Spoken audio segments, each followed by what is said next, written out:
Salve, pessoal! Espero que esteja todo mundo bem, com saúde. Hoje a gente está iniciando aqui uma série de conversas online aqui muito bacanas e eu tenho a honra, sem nenhuma demagogia na palavra, de estar aqui conversando com o pastor Ariovaldo Ramos, que é um dos principais nomes do meio evangélico na defesa dos direitos humanos, da justiça social. Ele é o coordenador da Frente de Evangélicos pelo Estado de Direito, um movimento que ele ajudou a criar, e é um dos nomes que está por trás agora da Bancada Evangélica Popular, uma iniciativa que busca trazer candidaturas, né, de nomes evangélicos progressistas nas eleições.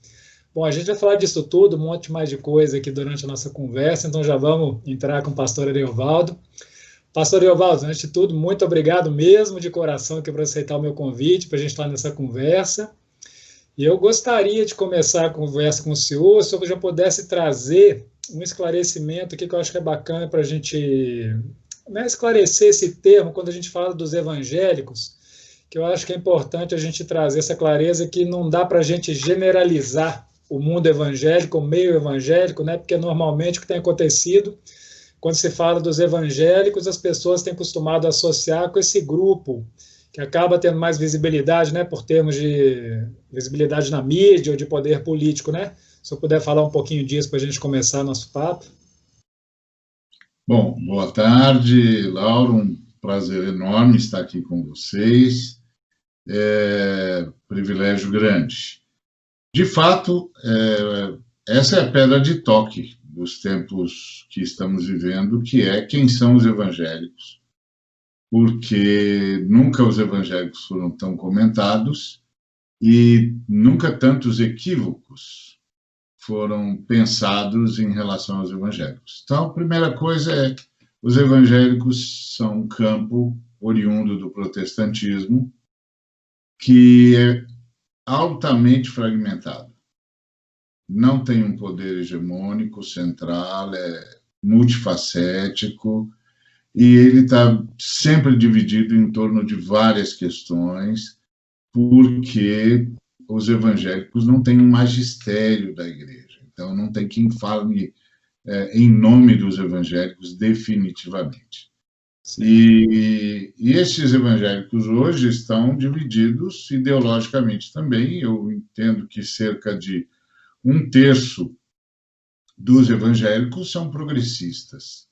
E 2/3 se uniram a esse movimento mais conservador, retrógrado da política nacional hoje, que é, inclusive, neonazista, muito complicado. Então, os evangélicos são muito, muito divididos. Isso precisa ficar muito claro. Ideologicamente, eu calculo que nós estamos aí 1/3 versus 2/3. E resistindo e fazendo valer a nossa posição. Agora, denominacionalmente, nós estamos divididos em muito mais de 2.000 denominações, se você contar as igrejas independentes, as igrejas autônomas. E hoje as igrejas independentes ou autônomas, demograficamente, é a maioria dos evangélicos. Reúne a maioria dos evangélicos. As igrejas denominacionais agora ficaram com menos de 50% dos evangélicos. Não é uma distância muito grande, é uma distância até pequena, mas os evangélicos ligados às igrejas independentes, autônomas entre si, igrejas locais, agora são a maioria. E aí essa gente é que é o fiel da balança agora, no final das contas. Porque eles são um grande grupo em formação, que você pode, de fato, ajudar a pensar com novas categorias. E foi pensando principalmente nessa nova realidade que nós começamos a trazer à tona a ideia da bancada evangélica popular. É fruto de um desejo antigo, na verdade, de uma constatação, quando a gente, em 2016, fundou o movimento Frente de Evangélicos, a gente se deu conta de que precisaria enfrentar a bancada evangélica que se autonomeava representante hegemônica dos evangélicos. Então, a gente entendeu que teria de enfrentar a bancada. Foi isso que nós fizemos num primeiro momento, numa disputa de narrativa. Mas, no segundo momento, nós nos demos conta que tínhamos de oferecer alternativas, porque não adianta dizer o que está errado sem apontar um caminho para o acerto, para a correção, para repensar, etc., para um caminho de escolha, pelo menos, né? E aí nasce a bancada evangélica popular, que finalmente veio à luz. Samuel Oliveira, principalmente, estava conosco desde o início pensando isso, e agora, inclusive, é um dos candidatos da bancada. A bancada luta pelo Estado laico, não é um partido, nem pretende ser. Ela é, na verdade, um movimento de acomodação, de acolhimento dessas pessoas e de formação, porque esse é o grande desafio na política nacional, de modo geral, que é formação. Então, a gente está contando com um estudo um curso de formação do Rudahit e também uma formação do ponto de vista da teologia pública, para que esses moços e moças, que são na maioria jovens, cheguem às câmaras municipais, aos executivos eventualmente, com base, com retaguarda de formação, de apoio e de aconselhamento, para que não se sintam sozinhos lá na cova dos leões, tentando manter a sua pregação, a sua consciência tranquila, etc. Então, é mais ou menos isso, é como se fosse um gabinetão, tá certo? Só não o é porque não está alinhado a um partido só, tem gente de vários partidos, todos partidos progressistas, mas é uma bolsa, um bolsão de sabedoria, de aconselhamento, de formação, de ajuda, de sustentação. Sim. Até, pastor, pegando eu sinto que essa questão que o senhor está trazendo, né, dessa educação, dessa formação, né? Porque até usando um dos termos que o senhor falou aí, que não é também um uso exagerado da palavra, né? Quando a gente está falando hoje de neonazismo, de fascismo, que está ligado a esses grupos que se colocam, né, como a voz dos evangélicos hoje, né? Que é uma questão, até queria perguntar para o senhor, até nesse aspecto específico, como é que o senhor, como evangélico, enxerga isso? Que, por exemplo, a gente tem dentro disso que a gente pode chamar, que eu nem vou chamar de conservador, que eu chamo de reacionário mesmo, né? Porque você tem uma pessoa que é conservadora, que ela pode ser uma pessoa humanista, né? Eu sou um conservador, mas sou humanista, eu sou a favor da vida. E tem outro que não, que ele é reacionário, ele é contra a vida, né? Então, o que eu sinto que hoje a gente nem está nessa disputa entre conservador e progressista mais, a gente está num humanista contra um fascista realmente, né? Quando a gente vê esse campo esse campo hegemônico dos evangelhos hoje ganha mais visibilidade, acaba que assim, ou você tem esses criminosos, literalmente, né, igual a gente tem agora aí, pastor Everaldo preso, né, o caso do abominável dessa pastor Flor de Lis, que não está presa porque tem imunidade parlamentar, né, não foi presa ainda.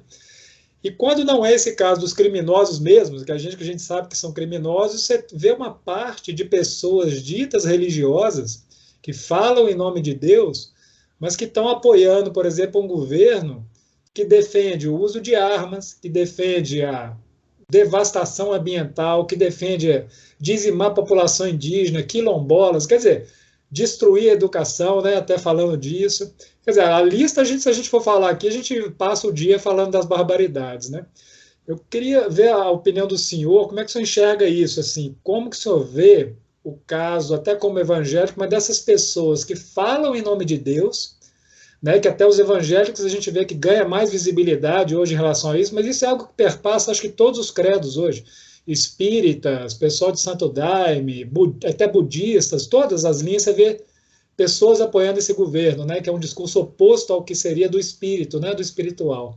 Como é que o senhor vê isso? Essas pessoas que falam em nome de Deus mas que estão apoiando um grupo, né, que reza uma cartilha que todas as pautas são em nome do diabo, né? Como é que o senhor vê isso? Bom, primeiro eu vejo como um grande lamento, grande lamento. E eu concordo com você quando os classifica como reacionários. Eu vejo como um grande lamento, vejo como uma traição à fé cristã, principalmente a ênfase da fé cristã na justiça social, no apoio aos vulneráveis. Acho isso de um absurdo, acho insustentável, insustentável. Não tem discurso que consiga sustentar essa posição. Não tem discurso, não tem leitura bíblico-teológica que sustente isso. Então, isso é um absurdo, tem a ver com o fato de que durante os últimos 30 anos, a igreja estadunidense fomentou o medo do martírio e classificou como os martirizadores a esquerda de modo geral, sem nenhum corte crítico, sem análise histórica, sem análise política, a esquerda e pronto, da forma mais simplória e mais redutiva possível. E aí isso despertou um medo muito grande na comunidade, assim como despertou também a igreja estadunidense também despertou a homofobia. A ideia de que a homofobia não era uma questão de direitos humanos, mas era uma questão de apologia e redefinição da humanidade. E o que não é verdade. A questão dos homoafetivos, da comunidade LGBTQI+, é uma questão de direitos humanos, de justiça, é uma questão absolutamente válida. A comunidade não está se impondo a ninguém, a comunidade está pedindo o que lhe é de direito, principalmente no que tange à segurança pública, porque eles estão sendo assassinados. É preciso que se ressalve isso. Então, mas aí os evangélicos reacionários, gostei da sua terminologia, decidiram que iam expurgar isso da igreja, expurgar os comunistas, para início de conversa, e resistir à comunidade LGBTQ. Então, assim, em relação aos de esquerda, é uma defenestração mesmo. Estão expulsando todo mundo, inclusive nós tivemos e temos muita gente que saiu literalmente expulsa da sua comunidade local. Agora, em relação aos direitos LGBT, eles simplesmente decidiram resistir à exigibilidade do direito. E de forma cruel, inclusive, eu diria.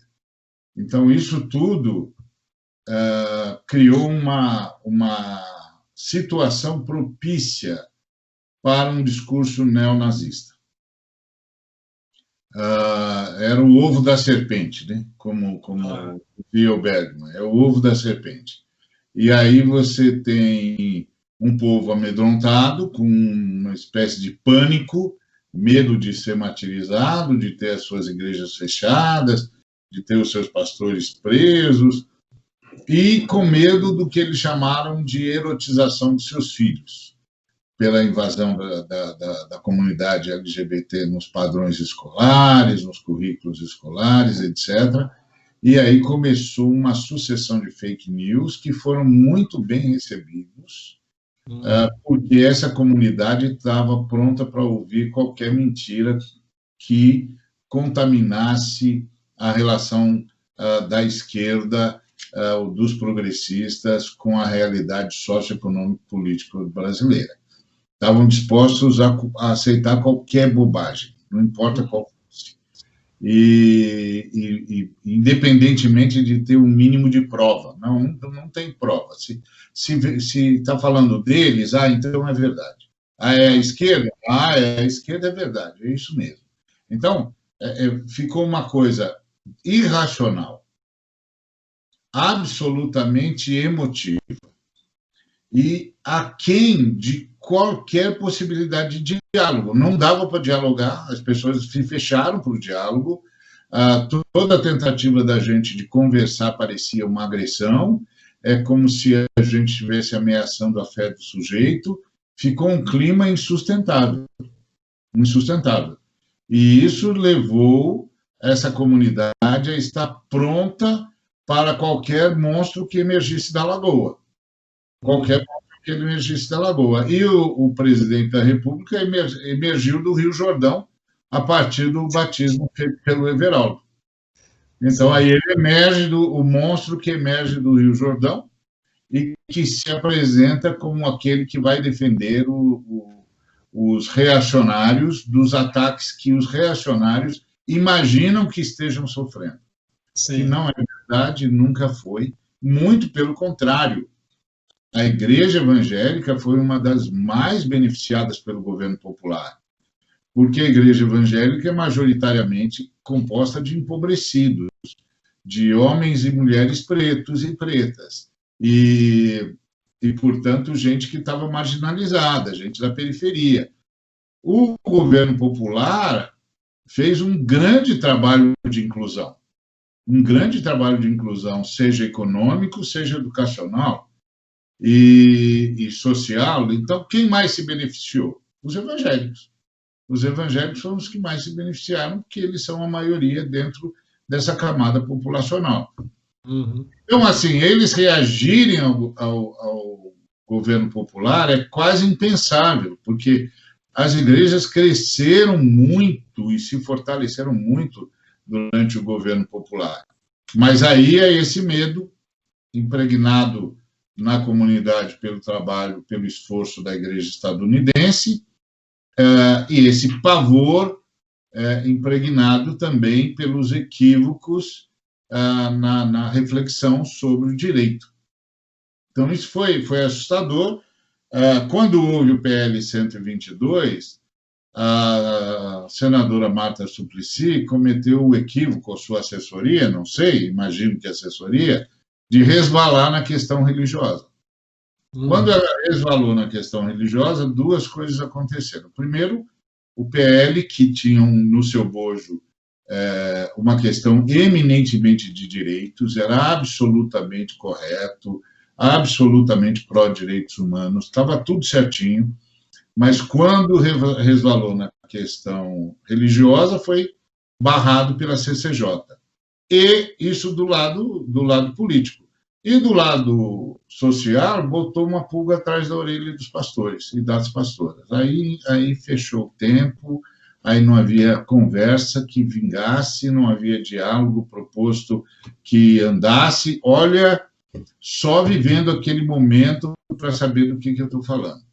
Foi um momento duro. Nós todos que tomávamos posição dizendo não, escuta, é uma questão de direito, pelo amor de Deus, os seres humanos são sujeitos de direito, pelo amor de Deus. Você não vai lutar contra os direitos humanos. Você protesta quando lá em países confessionais eles tiram de nós o direito à livre escolha da nossa fé e à livre expressão. Como é que aqui você vai ser contra o direito? Como você pode? É uma incoerência, é uma hipocrisia, você não pode fazer isso. Mas quem é que disse que a gente conseguia conversar? Não dava, aí emergiu o monstro, não é? O monstro emergiu do Jordão ainda, isso foi de uma urdidura maligna, assim, incompreensível para quem não está no meio evangélico. Sim. O meio evangélico vê essa coisa do batismo no Jordão quase como uma entrada no céu.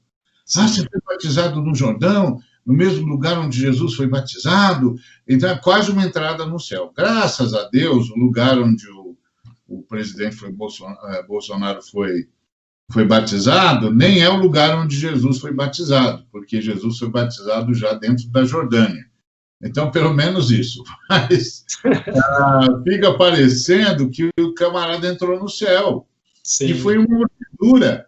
porque o presidente nem mudou de religião, ele continuou católico romano, ele não se tornou evangélico. Ele tem filhos que se dizem evangélicos, esposas que se disseram evangélicas, ou se dizem ainda, mas ele mesmo nunca se disse. Então, é uma urdidura. É uma urdidura. Então, por isso que eu chamo de o monstro que emergiu do Jordão.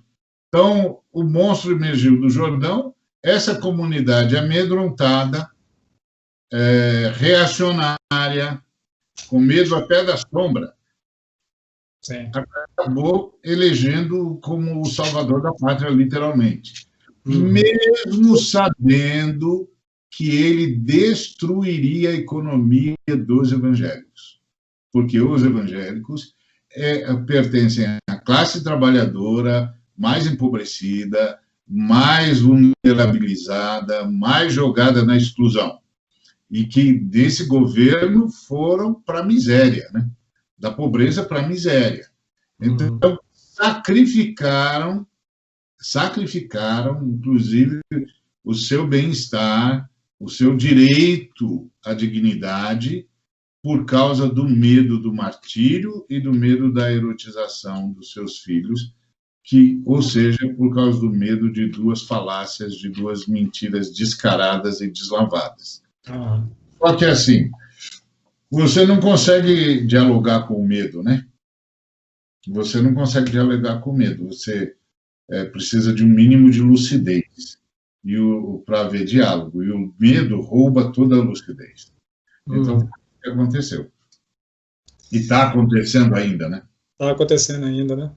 E nesse sentido, pastor Evaldo, como é que o senhor enxerga a viabilidade mesmo de candidaturas populares nesse sentido, né, humanistas, uma vez que, por exemplo, vamos dizer que existe um duplo preconceito, né? Se eu sou um candidato evangélico, eu vou falar para alguém que não é evangélico, o cara já olha para mim e fala, nossa, lá vem o evangélico, essa turma aí me pregar, nem eu fecho um ouvido.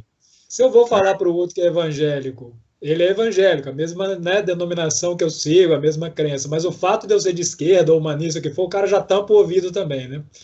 Então, esse duplo preconceito que existe, como é que o senhor vê a viabilidade mesmo dessas candidaturas populares, né, humanistas, e até assim, não fazendo uma de advogado do diabo aqui, mas até trazendo um pouco também, porque eu acho que, aí trazendo o que o senhor pensa disso, eu acho que junto dessa massa de fake news que a gente vê, né? Para mim, o exemplo máximo é aquela mamadeira de piroca, né? Aquele negócio que você conhece, eu conheço gente que acreditou naquilo, né? E as mamadeiras de pirocas vão chamar sociais aí, porque todo dia eu já ouvi umas barbaridades de nego que acredita que PT e PSDB nasceram como um conluio comunista dentro da USP para dominar o Brasil e alternar no poder. É cada barbaridade que o povo acredita que você fala, nossa, né? A mamadeira de piroca sociológica, né? Mas então, diante dessa massa de fake news, houve também, a meu ver, eu queria saber a opinião do senhor, assim, teve um momento também que, vamos dizer, o que a gente denomina de esquerda, se isso aconteceu ou não, eu queria saber a opinião do senhor, se em algum momento houve, talvez, na forma do diálogo, na hora de apresentar as ideias, se por acaso não tenha havido uma falta de cuidado, uma imposição das pautas, sobretudo essas pautas mais ligadas, né, identitárias, ou aborto, por exemplo, e o que a gente chama da esquerda, né, dos partidos políticos de esquerda, não souberam ouvir o que os evangélicos, essa massa de evangélicos, tinha como legítima, né? A minha crença é essa, eu acredito que é isso, então não posso ser imposto a minha crença, uma coisa que vai ser, né? Agora é lei, está liberado geral, e como que eu sinto como um religioso, né? Então, como é que o senhor vê a viabilidade das candidaturas diante de toda essa complexidade aí? Bom, vou começar pelo fim aqui. De fato, a esquerda não soube apresentar o seu projeto, que, como eu insisto em dizer, é um projeto de direitos humanos, de tradução e legalização do direito. Não soube apresentar aos evangélicos e aos evangélicos soou como uma apologia ao modo de vida, e não como e não como uma pregação sobre o direito humano. Então, os evangélicos começaram a dizer, não, eles não estão falando de direito, eles estão falando em redefinição da humanidade, eles estão falando em apologia, eles estão tentando repensar tudo, inclusive dizer que ninguém nasce homem nem mulher, etc, etc, etc. Então, pareceu uma apologia e não uma defesa de direito. Porque a defesa de direito deveria se ater ao fato de, olha, amigo, olha, amiga, não importa como o sujeito chegou aqui, mas já que ele chegou, é um direito dele ser como ele quiser ser. Ponto. Isso é pacífico, tá certo. Tá certo. Não importa como ele ou ela chegaram, é um direito deles serem o que quiserem ser. Tá certo. Ok, e isso significa que eles têm direitos econômicos, que eles têm direitos sociais, que eles têm direitos. Eles têm direito à segurança, à manifestação. Pronto. É simples assim, não importa como eles chegaram. Eles estão aqui e eles têm direitos. Ponto. Isso é pacífico. Mas quando pareceu para a comunidade evangélica que os partidos de esquerda estavam fazendo uma apologia ao modo de vida e dizendo que os evangélicos, ao não aceitarem isso como parte da sua fé, estavam sendo segregacionistas, discriminadores, inclusive ensinando o erro, ensinando o equívoco, aí mexeu com os elementos básicos da fé evangélica. Como é que é? Então, o que eu ensino não é verdade, mas o que você ensina é? É isso que você está dizendo? Quer dizer que meu filho vai para a sua escola e você não só vai ensinar o que quer, como você vai dizer que o que eu ensino, que a minha igreja ensina é mentira? Ah, não, então isso é guerra. Isso não é conversa, isso é guerra. Então, você vai disputar isso com a gente? Tá bom, nas próximas eleições a gente conversa. Conversaram mesmo. Foi simples assim. Ah, então vocês vão disputar isso com a gente. Então, vocês não só vão dizer que eles têm direitos, você vai dizer que nós estamos errados, que o que a gente ensina não é verdade, que o que é verdade é o que você ensina. E você vai dizer isso para o meu filho? Não, você não vai dizer isso para o meu filho. Você não vai dizer isso para o meu filho, eu não vou deixar. E aí esse pessoal mais insensível da esquerda reagiu dizendo, vocês não podem impedir isso. Os evangélicos disseram, você vai ver. Você vai ver se a gente pode ou não pode impedir isso. Tá certo? E aí, enquanto isso, a esquerda não se deu conta que o Brasil caminhava para o conservadorismo. Não só o Brasil, como o mundo todo. Isso não é um fenômeno só brasileiro. Tá certo? Haja vista o Brexit, haja vista o Trump, haja vista o que acontece no leste europeu. Tá em todo lugar. A briga dentro da França, a briga dentro da própria Alemanha. Não é um negócio simples. Não é um negócio simples. E a esquerda não se deu conta disso. Não se deu conta disso, de que o país estava caminhando a passos céleres para o conservadorismo. Aí, do conservadorismo para o reacionarismo, foi um pulo. Foi um pulo. E esse pulo foi dado quando as igrejas evangélicas entenderam, os líderes evangélicos entenderam que a esquerda ia atacá-los na formação. Aí, eles compraram o discurso de um candidato que disse que ia fazer a escola ser do jeito que os evangélicos querem que seja, que ia fazer a escola ser um lugar onde os valores evangélicos seriam a tônica. E aí você percebe, você consegue entender por que é que o governo Bolsonaro insiste tanto na destruição da educação e entrega a educação para os ministros mais retrógrados. E agora, inclusive, entregou para os evangélicos.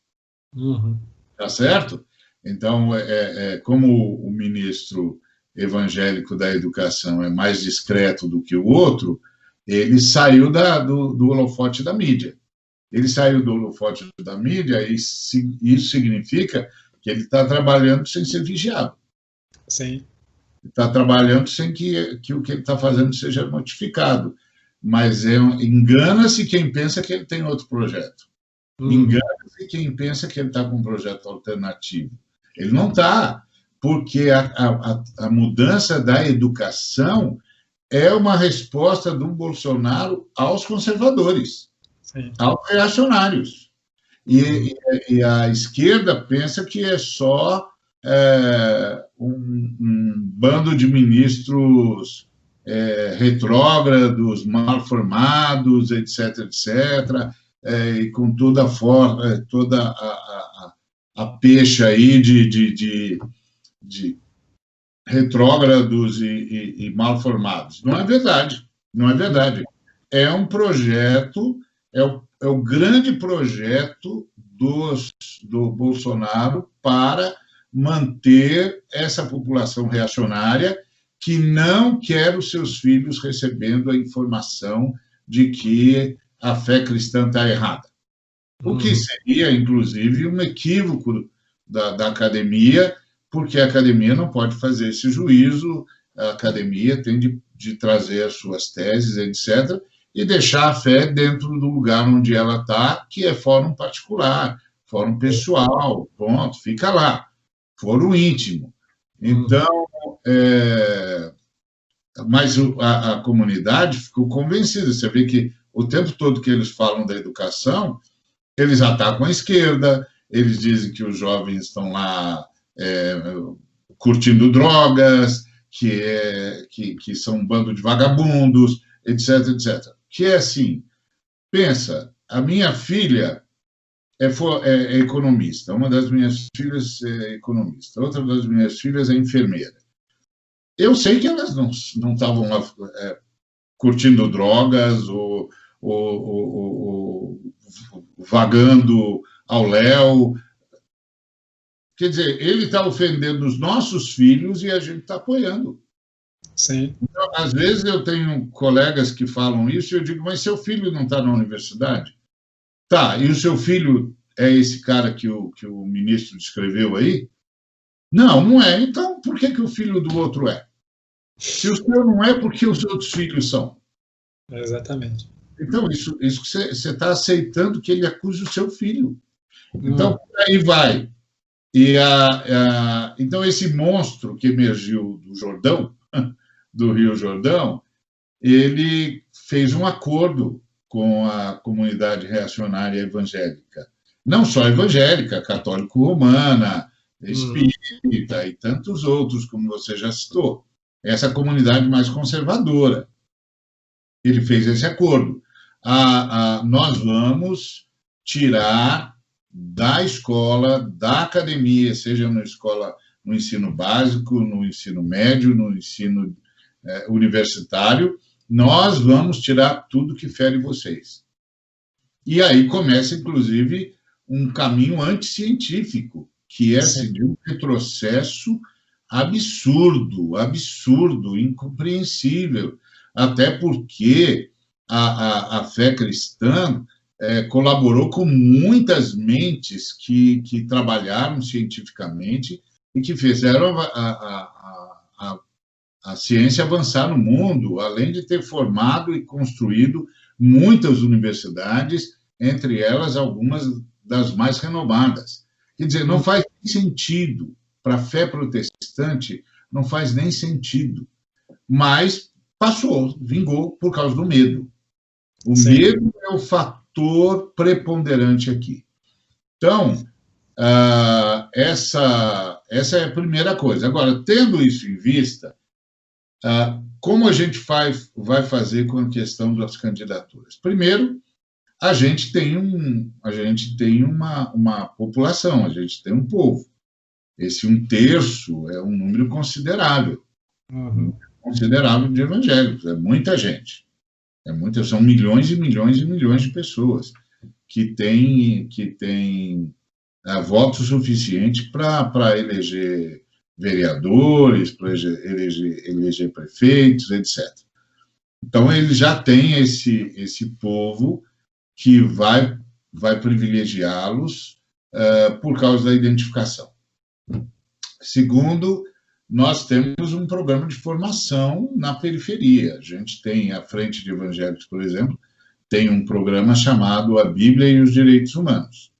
E a gente a gente distribui isso gratuitamente, a gente cria grupos de estudos na periferia, entre os evangélicos, para eles perceberem a identificação entre a sua fé e os direitos humanos e vice-versa.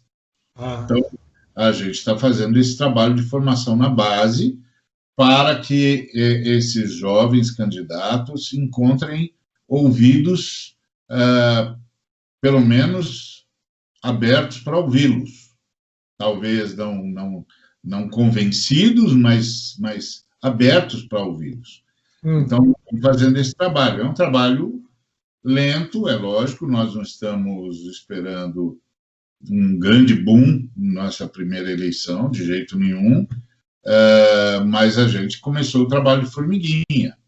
E a ideia é disputar a narrativa e, principalmente, quebrar essa lógica de que o discurso evangélico é necessariamente reacionário. Não é. Tem um discurso evangélico progressista, sim, senhor. Tem um discurso progressista, sim, senhora. Não é necessariamente e determinantemente reacionário. E aí, todo um trabalho de formação de base. Não é fácil, e não será fácil. Sim. Isso a gente tem consciência, não será fácil. Mas é o pontapé de um processo que a gente espera que se instale na lógica do pensamento evangélico e que ofereça alternativas. Por quê? Porque há muitos evangélicos que querem essa alternativa.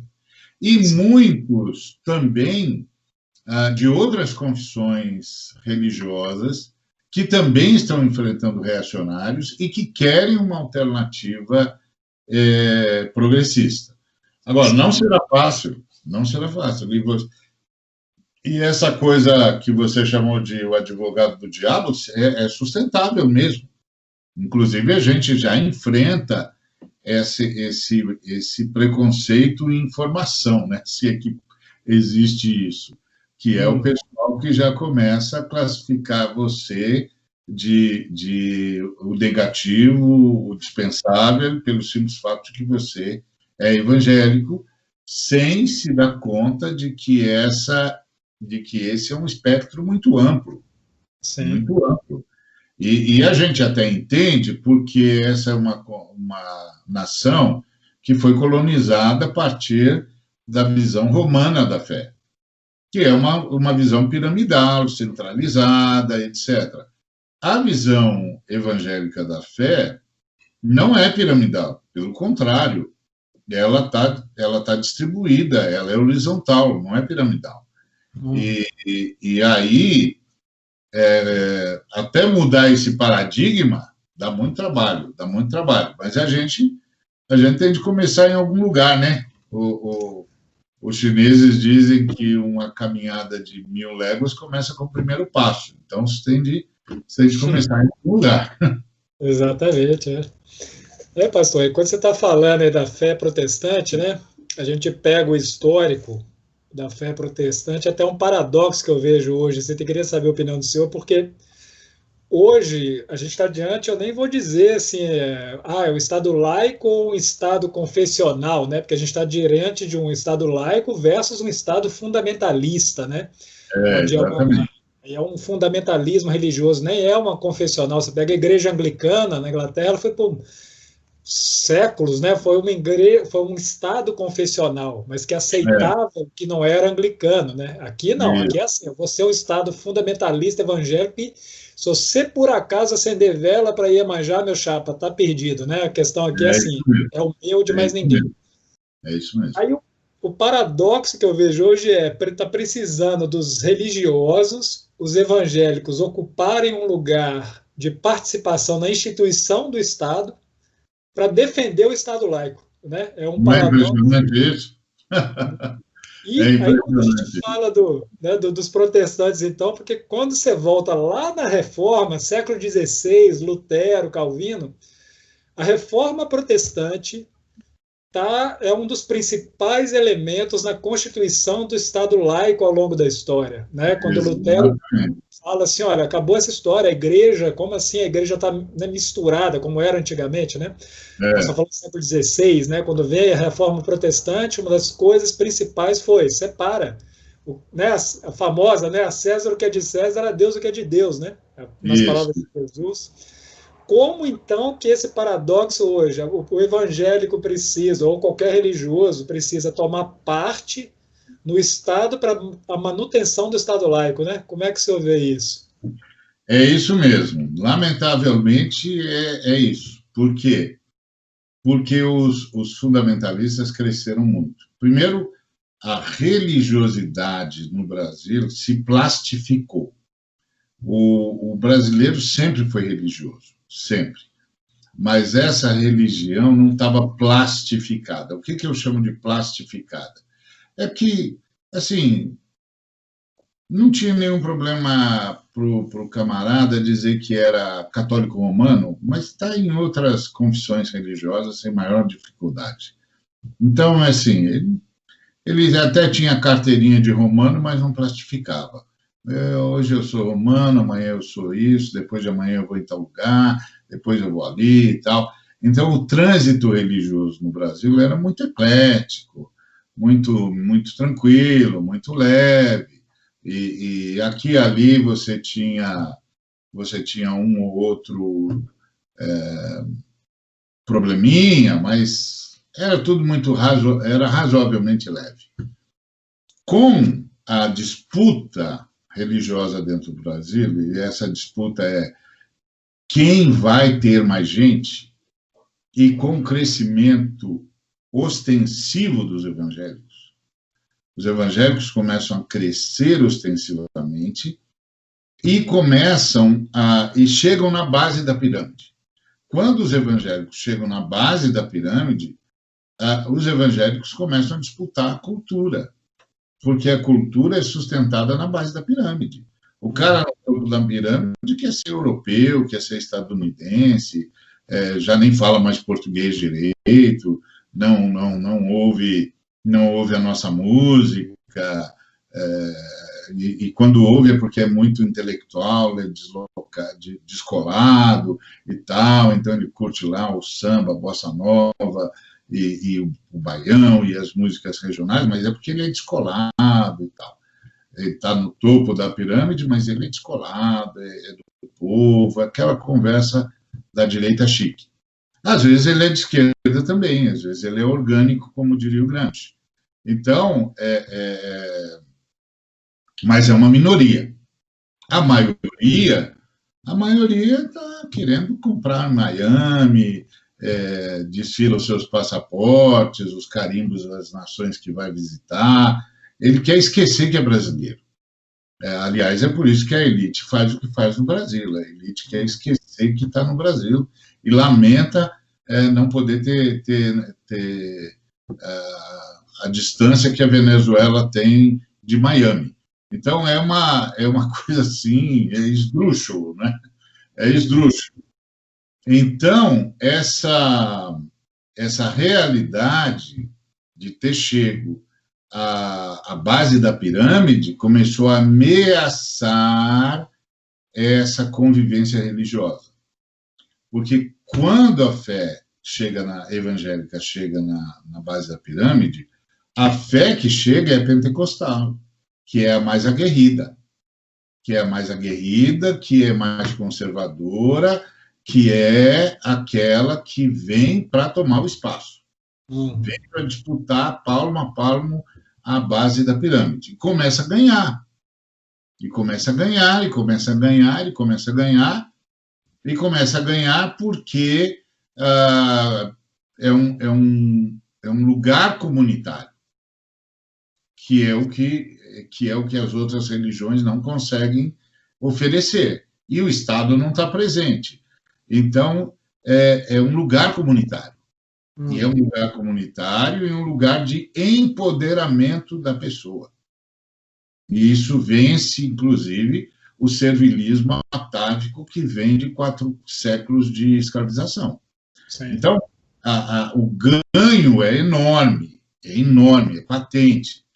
Esse avanço começa a pressionar as outras religiões, as outras confissões religiosas, porque começa a exigir identidade.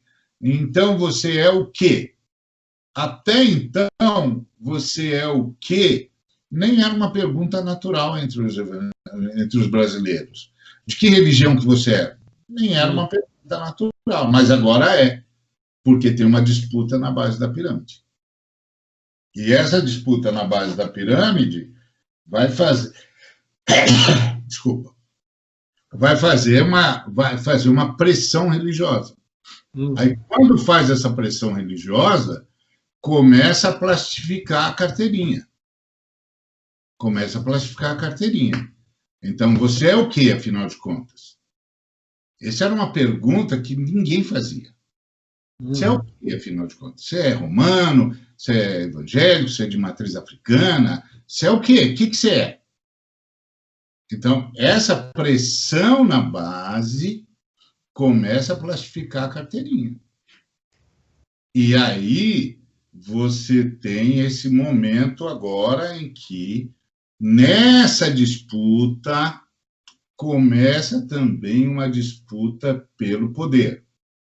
E isso tem respaldo também, obviamente, teológico, na pregação da prosperidade, que traz a ideia que é segregacionista, que é racista, e traz também a questão da batalha espiritual, que é essa coisa que tem de derrubar o diabo, tem de vencer o diabo. E até então o diabo era alguém que a gente cruzava na relação pessoal. Encontramos um sujeito sob influência do diabo. Então expulsa o diabo e liberta o sujeito. Agora não, agora o diabo passa a ser apontado como a mente por detrás de certas instituições. Então precisa tomar a instituição. Ou seja, para desalojar o diabo, tem que tomar o poder. Tem que tomar o poder, se você não tomar o poder, você não derruba o diabo, porque agora ele é o cara por detrás da instituição A, B, C ou D.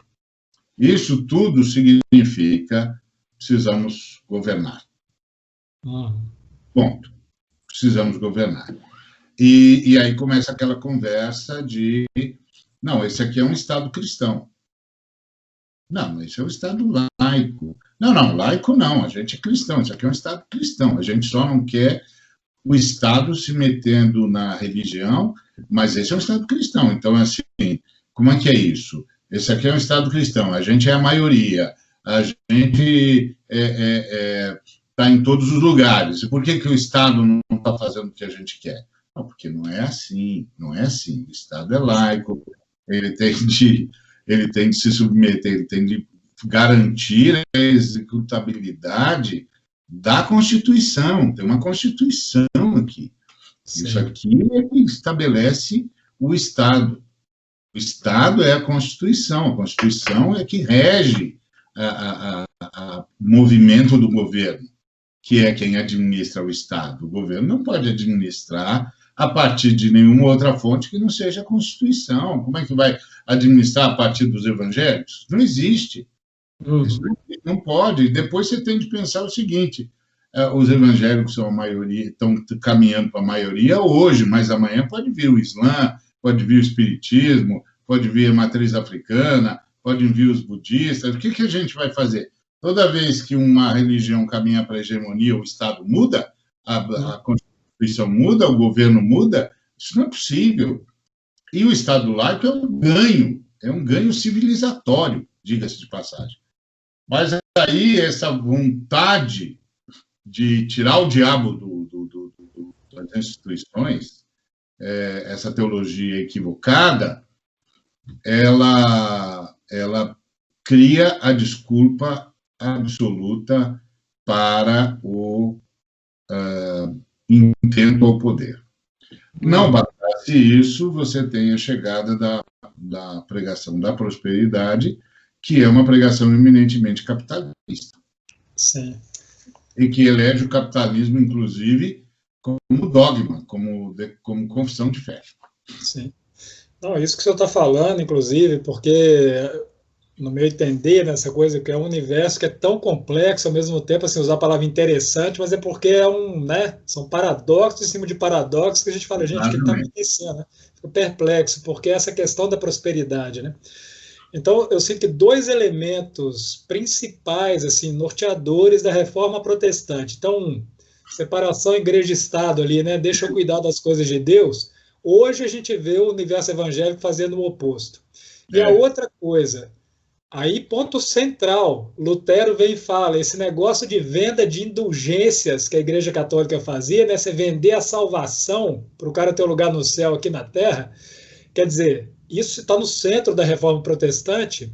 Essa teologia da prosperidade, eu sinto que de certa forma, e não estou, como é que fala, forçando a aproximação, não, mas é um tipo de venda de indulgência, na minha opinião. É como se falasse assim: venda de indulgências, ó, você me paga aqui, você é rico, então você tem dinheiro para pagar o lugar no céu. A teologia da prosperidade é como se ela falasse assim: aí, ó, o fato de você ser rico hoje já mostra que você está bem na fita com Deus, que você já garantiu o seu lugar no céu. Porque se você é pobre, se você não dá dinheiro aqui para a igreja, é porque você não está bem com Deus, né?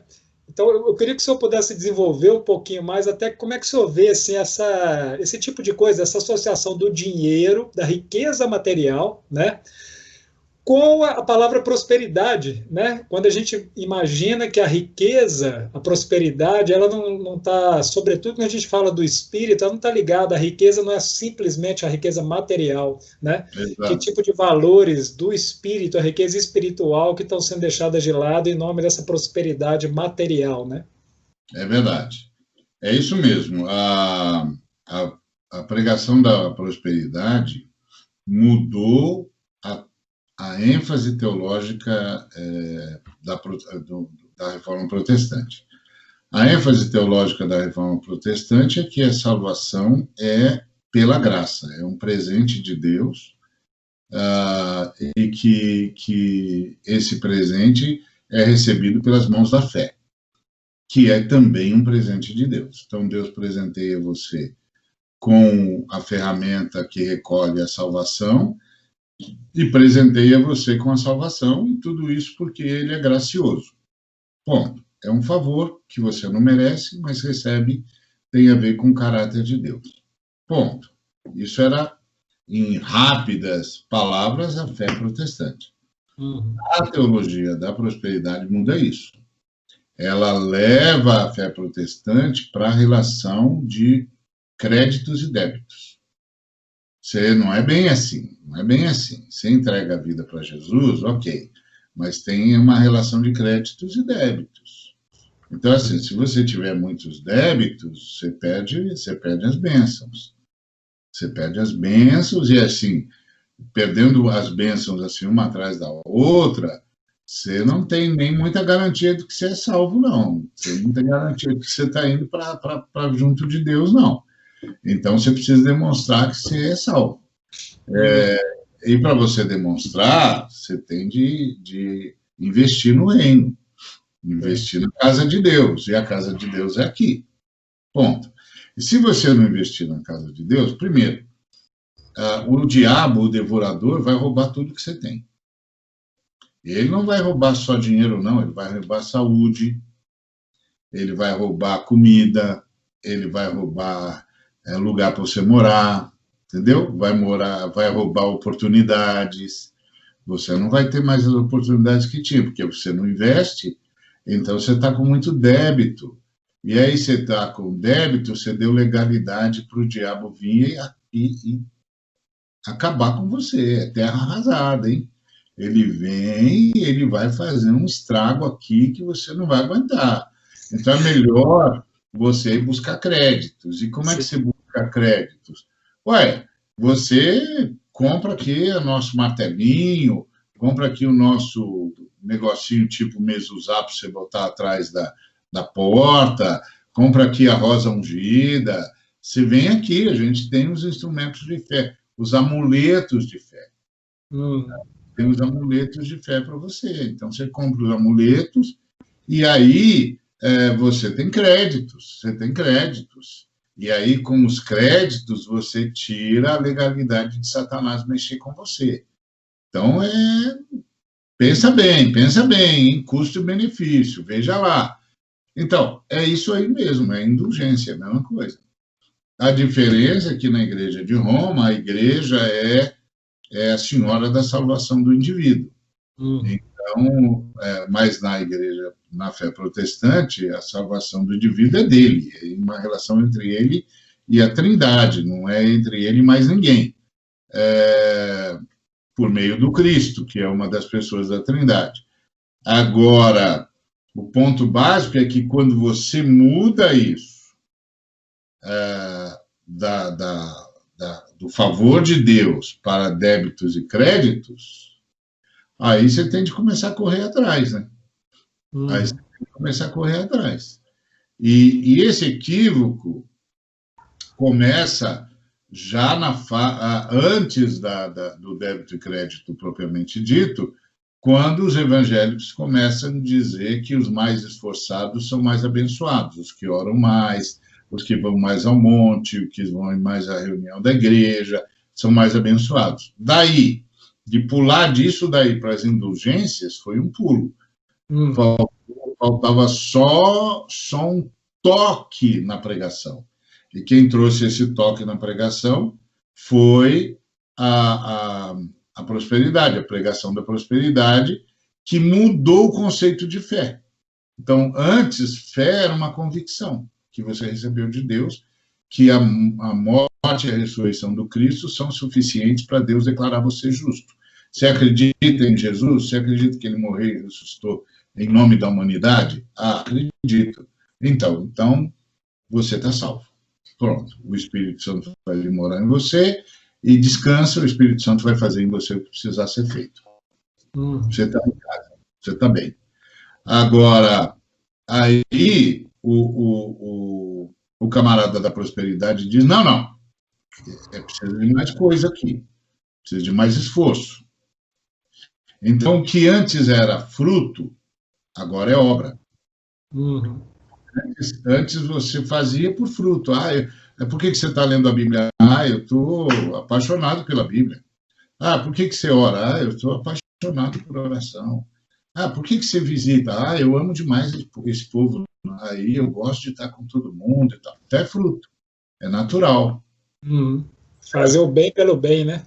É o bem pelo bem. Agora, quando vira obrigação, aí já é barganha. Aí já estamos tentando ganhar a simpatia de alguém.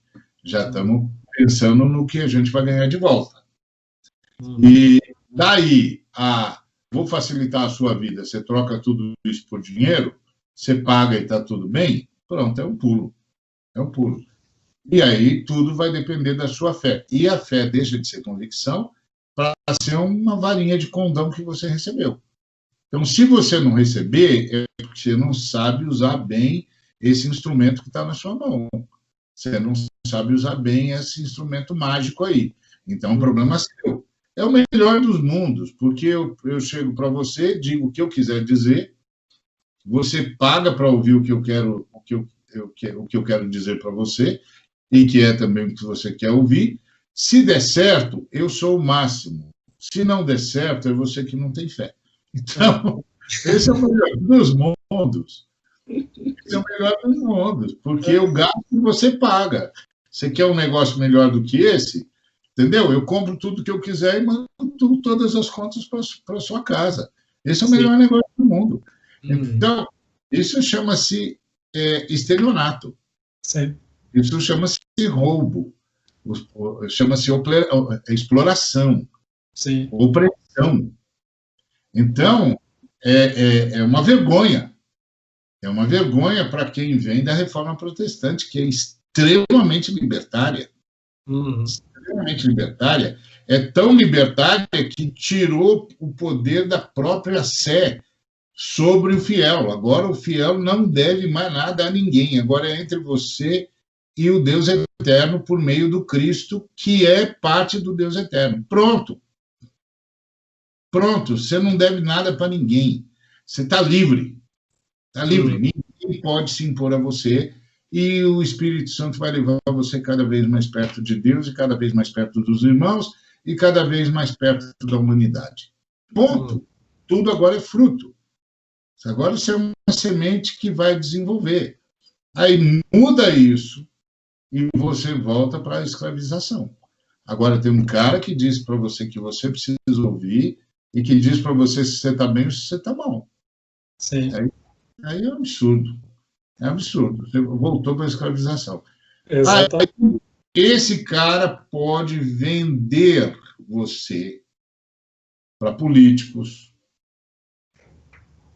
para empresas que precisam que a sua marca seja privilegiada.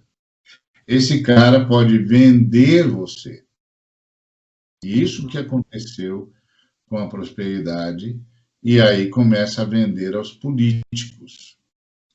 E aí, qual é o maior inimigo de alguém que trabalha a partir do princípio da opressão?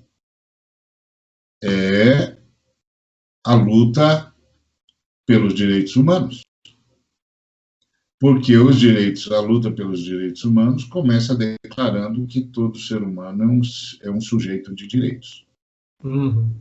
Ponto. Então, não é à toa que essa gente vai se aliar com os opressores. Sim. Com os tiranos, com os nazistas, com todo mundo para quem o ser humano como sujeito de direitos é uma ameaça.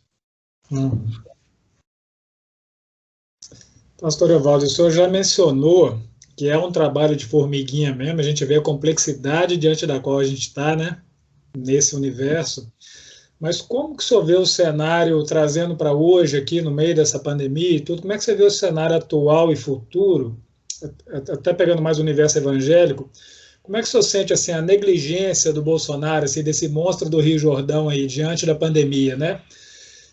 E essa negligência sendo causadora de dezenas de milhares de mortes que poderiam ter sido evitadas se não fosse essa negligência, e considerando que milhares dessas mortes aconteceram no seio evangélico, né? É verdade. Como você vê esse tipo de negligência dele e das mortes causadas por isso?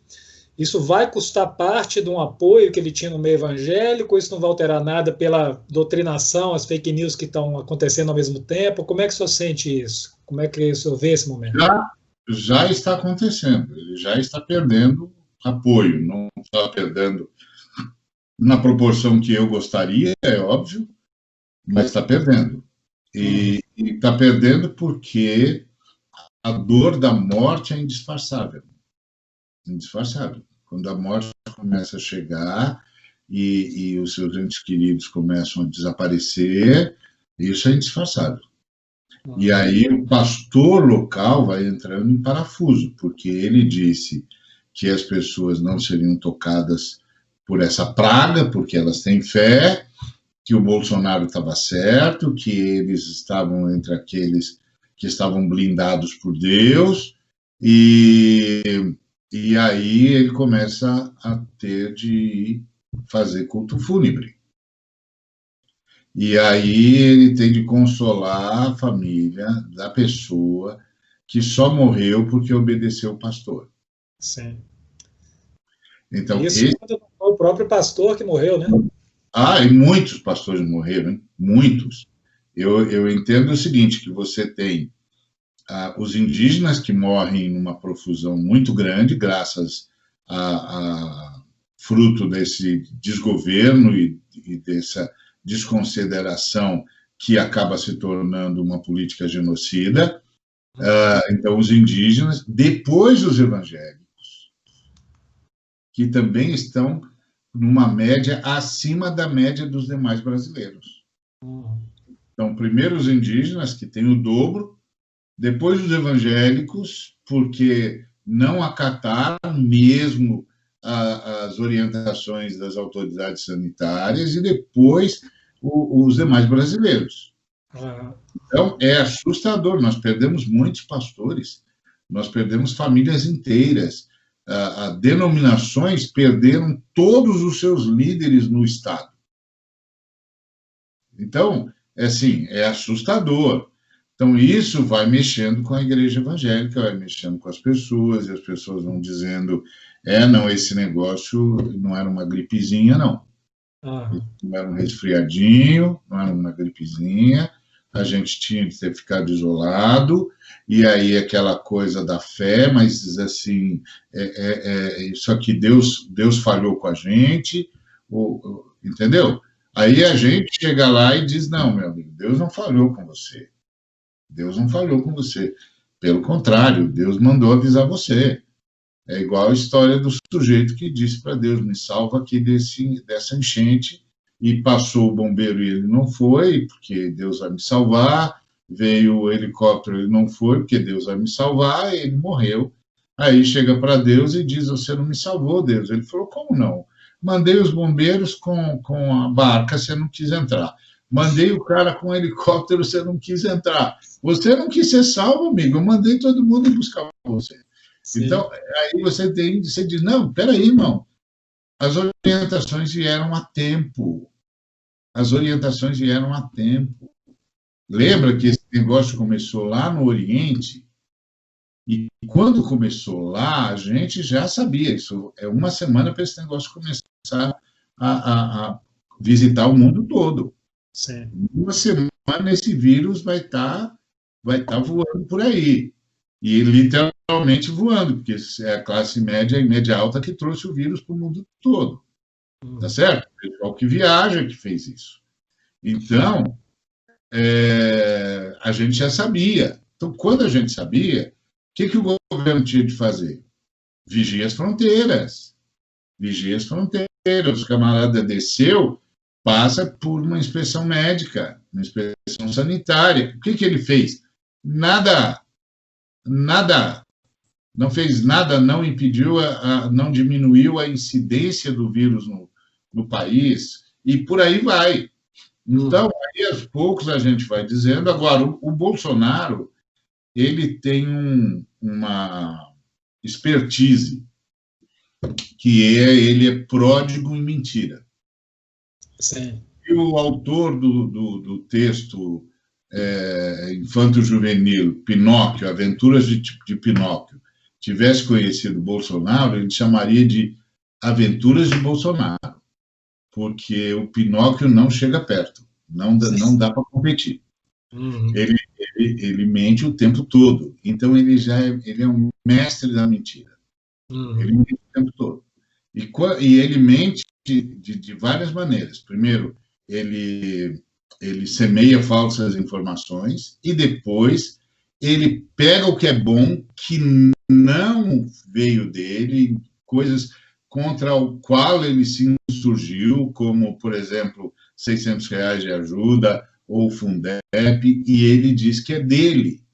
Sim. Ele se apropria. Então, ele mente quando ele dissemina e ele mente quando ele se apropria. Ele é um mestre da mentira. Ele é o cara da nova língua do clássico do George Orwell, lá, o 1984. Ele é o cara que faz as palavras mudarem de conteúdo o tempo todo. Ele é o rei da manipulação semântica. E ele tem os clichês, ele usa bem os clichês. Essa coisa de Deus, essa coisa de estão me perseguindo, e ele é um cara bom de manobra, por exemplo. Ele conseguiu jogar, para muita gente, ele conseguiu jogar nas costas dos governadores e dos prefeitos a mortandade opressiva da pandemia. Sim. Então, ele é hábil em mentir, hábil. E o que ele não conta para ninguém é que ele não liberou o orçamento. 1/3 só do orçamento saiu do caixa para virar remédio, para virar hospital, para virar leito, para virar respirador, 1/3. E aí ele diz, são os governadores. E aí o governo dele é economicamente um fiasco, mas ele jogou na conta dos governadores que não deixaram a economia funcionar, o barzinho abrir, etc. Por isso que nós estamos nessa miséria aí. Não, nós estamos nessa miséria porque esse cara acabou com todas as fontes produtivas do país e não é nem que tenha dinheiro para investir, não tem mais onde investir. Vai investir em quê? Tudo fechou, tudo foi demolido. Então, e assim, tudo foi demolido, e se você quiser fazer alguma coisa, você precisa importar. Como é que você vai importar com o dólar a R$6? Você não vai importar nunca. Então, acabou. O país só tem saída extrativista, não tem mais saída nenhuma. E aí, essa saída extrativista é que faz todo mundo fechar os olhos para a destruição dos biomas, principalmente o amazônico. Então, o povo vai caindo nessa lorota. E os evangélicos com especialidade. Os pastores vão fazendo isso em grande parte. E ele vai privilegiando pastores. Nunca tivemos tantos pastores num governo só. Sim. Então, mesmo assim, o apoio dele está caindo. Mesmo assim, o apoio está caindo. Mas não está caindo na proporção que deveria, inclusive. Sim. Por causa desses pastores que ainda manobram a partir da mentira do Bolsonaro e que se tornaram também propagadores da mentira, o que é um contrassenso em relação à fé cristã. Mais um deles. Mas diminuiu, e eu penso que vai diminuir mais, porque a gente já está perto dos 200, daqui a pouco a gente está perto dos 200 mil mortos, já é rápido, provavelmente início de novembro, infelizmente, nós vamos ter 200 mil mortos, porque essa é uma progressão geométrica, não é uma progressão aritmética. Levou 4 meses para chegar a 100 mil mortos, mas em 2 meses a gente vai chegar a 200. E esse intervalo vai diminuir cada vez mais. E se a vacina não chegar, a gente vai chegar a 1 milhão de mortos mesmo, como foi propagado logo no início. Então, isso é uma coisa que ninguém resiste. Ninguém resiste. Agora, eu acho que a esquerda não tem sabido se contrapor, não tem sabido construir uma contranarrativa. A imprensa é deficitária, para dizer o mínimo, tá certo? Conta só meia verdade, e aí só conta a verdade que interessa a ela, não conta a outra verdade, porque ela precisa do dinheiro que vem do financismo, que vem dos bancos, que vem dos fundos, que vem, enfim, do mundo rentista, e precisa do dinheiro que vem do agronegócio, que agora é a única saída do Brasil, porque a única saída que o Brasil tem agora é extrativista.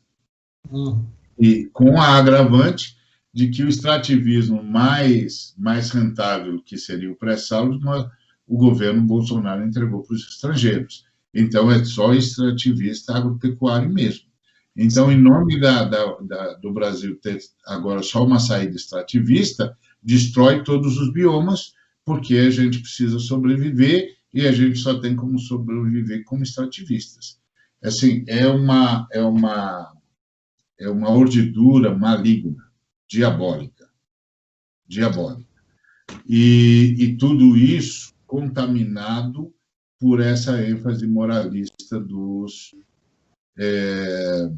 reacionários, dos fundamentalistas. Então, não é um quadro bom. Não é um quadro bom. Sim. E a única opção que eu vejo para despertar consciências, lamentavelmente, é o crescimento da mortalidade a partir da pandemia, que a gente não está conseguindo parar. A imprensa não tem informado adequadamente. Por exemplo, a imprensa devia informar não apenas quantos pacientes estão morrendo, mas a imprensa deveria informar quantos operadores da saúde estão morrendo. O povo precisa saber que quando a gente sair dessa pandemia, a gente vai ter muito menos médico, muito menos enfermeira, muito menos fisioterapeuta, muito menos operador da saúde, porque eles estão morrendo, e estão morrendo em profusão, e estão morrendo numa média maior do que já morreram em todas as partes do mundo. E a imprensa não fala. A imprensa não fala, a imprensa não grita, a imprensa não diz, olha, isso está custando para o Brasil muito caro, muito caro. Nós já tínhamos defasagem da relação médico-paciente, médico-população. Nós já tínhamos essa defasagem. Uma defasagem que o governo popular tentou minimizar com os médicos cubanos. A primeira coisa que o governo Bolsonaro fez foi mandar os médicos cubanos embora. A demissão, a expulsão dos médicos cubanos trouxe a gente de volta para a defasagem médico-população enferma. E aí agora veio a pandemia. Então, essa defasagem, se já era grande, agora é enorme. Tá certo? E essa defasagem enorme está ficando maior ainda porque os médicos estão morrendo, os médicos e as enfermeiras, os operadores da saúde, estão morrendo numa média maior do que morrem no mundo, no restante do mundo. E a gente não sabe, o povo não sabe, a Globo não fala, o SBT não fala, ninguém fala. Então, como para a Globo agora interessa a queda do Bolsonaro, porque o Bolsonaro ameaçou de tirar a concessão deles, então eles selecionam as mensagens para enfraquecer o Bolsonaro, mas não para enfraquecer o sistema. Tá certo? Porque eles estão num sistema que pôs o Bolsonaro lá e que mantém o Bolsonaro lá. Então, eles não enfraquecem o sistema, eles estão tentando enfraquecer o personagem. E isso parece uma coisa boa, mas isso é uma coisa muito ruim, porque é verdade que esse personagem merece mesmo condenação e tem de sair, mas esse personagem é só a ponta da lança. Sim. Ele nem é a lança, nem é quem segura a lança, nem é quem estoca com a lança. Tá certo? Então, você olha para a informação e você pensa, agora eles estão a favor da luta pela saúde. Mentira, a informação continua insuficiente, continua limitada, e o Brasil não tem, de fato, uma clareza do quanto isso tudo está custando para a gente. E vai custar, porque essa defasagem vai ficar insuperável. Então, esse é o quadro. Agora, está diminuindo, e aí, como é que a gente reage? Nós decidimos reagir indo para o ataque. Então, vamos criar alternativas. Vamos criar alternativas, porque você pode lamentar a vida toda, e precisa ter momentos de lamento mesmo, mas se os seus lamentos não virarem uma questão propositiva, não gerarem nada, não gerarem nenhuma alternativa, o lamento vira subserviência. Sim. Tá certo? Fica assim, acabou, é rendição, é mais uma rendição. Não, nós vamos para cima, vamos criar alternativa. E o fato da gente criar alternativa é uma denúncia, então nós temos de continuar denunciando e criando bases de formação em todo o Brasil e espalhando as nossas cartilhas na base, na periferia, e chamando as pessoas a terem reação. Exatamente. Pastor, eu sinto que é isso que você está falando agora, até você mencionou antes, que nem é uma questão só do Brasil, né? A gente está vendo isso no mundo inteiro, Estados Unidos é um exemplo clássico, né? E até fazendo um paralelo, porque eu sinto que nesse trabalho de formiguinha, aí eu queria a opinião do senhor depois, assim, um entendimento que eu acho que a gente precisa ter dos ciclos históricos mesmo, né? Do tempo, da paciência que requer quando você está lidando com o ciclo histórico, né? A gente pegou até, sei lá, Teve uma antes, mas uma semana atrás teve de novo. Eu estou falando com o senhor, né? Um pastor negro defensor dos direitos humanos, direitos civis, justiça social. Você pega Estados Unidos, um pastor negro, Martin Luther King, década de 60, toda a defesa que ele fez, né? O amor em ação mesmo, da fé participativa, né, buscando uma transformação social. Década de 60, Martin Luther King estava lá em Washington naquela passeata. Semana passada tivemos uma outra passeata praticamente idêntica, defendendo praticamente as mesmas coisas que ele defendeu 50, 60 anos atrás, né? É inacreditável quanto que esses ciclos históricos requerem uma paciência, esse trabalho cotidiano, né? Diário, pequenininho. Então, fazendo até esse paralelo, Martin Luther King tem aquele discurso famoso, I have a dream, né? Não sei o quê. Terminando a nossa conversa agora, eu queria que o senhor pudesse, assim, como o senhor vislumbra, assim, como o senhor enxerga, assim, nesse ciclo histórico, né? A gente está falando de amanhã, mas como que o senhor enxerga, assim, o resultado, né, dessa semeadura que está sendo feita hoje com o seu trabalho de tanta gente, né? Como é que o senhor enxerga isso na hora de colher esses frutos, realmente, né? Eu enxergo como um incremento à conscientização. Esse incremento à conscientização é a única saída para o processo civilizatório. Porque o que nós estamos assistindo é um retrocesso civilizatório.